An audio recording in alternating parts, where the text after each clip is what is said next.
Hyundai motor India की चौथी तिमाही के नतीजे मिले जुले रहे। मार्च तिमाही में घरेलू बाजार में मांग कमजोर रही। हालांकि साल दर साल आधार पर गाड़ियों की औसत बिक्री कीमतें करीब 1% और तिमाही दर तिमाही आधार पर 5% बढ़ी।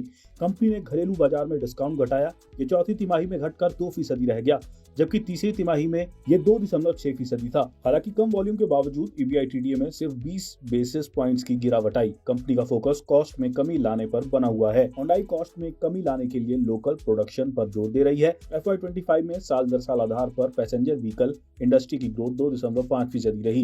इसमें ग्रामीण इलाकों में मजबूत डिमांड का हाथ है। ये शहरी इलाकों के मुकाबले मजबूत रही। अनुमान है कि ग्रामीण इलाकों में डिमांड स्ट्रॉन्ग बनी रहेगी, लेकिन घरेलू बाजार में स्थितियां चुनौतीपूर्ण बनी रहेंगी।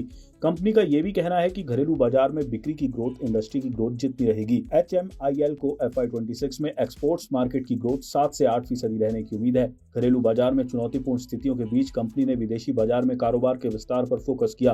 कंपनी ने 2020 से 30 तक कुल रेवेन्यू में एक्सपोर्ट्स की हिस्सेदारी करीब 30% तक ले जाने का टारगेट तय किया है। FY25 में यह हिस्सेदारी 22% रही। एक्सपोर्ट पर फोकस से कंपनी को लंबी अवधि में अच्छी ग्रोथ और डाइवर्सिफिकेशन में मदद मिलेगी। कंपनी ने 2030 तक 26 मॉडल लॉन्च करने का टारगेट तय किया। इनमें 20 मॉडल पेट्रोल और डीजल का इस्तेमाल करने वाले होंगे, जबकि 6 इलेक्ट्रिक व्हीकल्स होंगे। इनमें कुछ नए मॉडल्स, कुछ अपडेट्स और प्रोडक्ट इनहैंसमेंट्स शामिल होंगे। कंपनी FY26 और FY27 तक 8 मॉडल्स लॉन्च करने जा रही है। कंपनी की यह स्ट्रेटेजी मार्केट में उसकी पोजीशन मजबूत करेगी। कंपनी हर तरह के ग्राहक के लिए व्हीकल पेश करना चाहती है। इससे ब्रांड की विजिबिलिटी बढ़ेगी। कंपनी पुणे के नजदीक एक नया मैन्युफैक्चरिंग प्लांट लगा रही है। इससे कंपनी की उत्पादन क्षमता बढ़ेगी। इस प्लांट में उत्पादन इस वित्त वर्ष की तीसरी तिमाही में शुरू हो जाने की उम्मीद है। इस प्लांट में ICE और EV दोनों तरह की गाड़ियों का उत्पादन होगा। इससे कंपनी कुल उत्पादन क्षमता 2028 तक बढ़ाकर 11 लाख यूनिट्स हो जाएगी। कंपनी को उसके स्ट्रॉन्ग SUV पोर्टफोलियो का फायदा मिल रहा है। कोविड के बाद SUV की डिमांड बढ़ी है। कंपनी की कुल वॉल्यूम में अब SUV की हिस्सेदारी 69% हो गई है।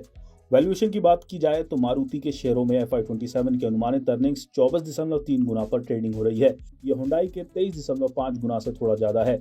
इस प्रीमियम के बावजूद हुंडई के मुकाबले मारुति का स्टॉक अट्रैक्टिव लगता है। इसकी वजह यह है कि मारुति बाजार की लीडर है। घरेलू ऑटो मार्केट में उसकी मजबूत पैठ है। हुंडई का स्टॉक पिछले साल अक्टूबर में सूचीबद्ध हुआ था। तब से इसने नाम मात्र का रिटर्न दिया है।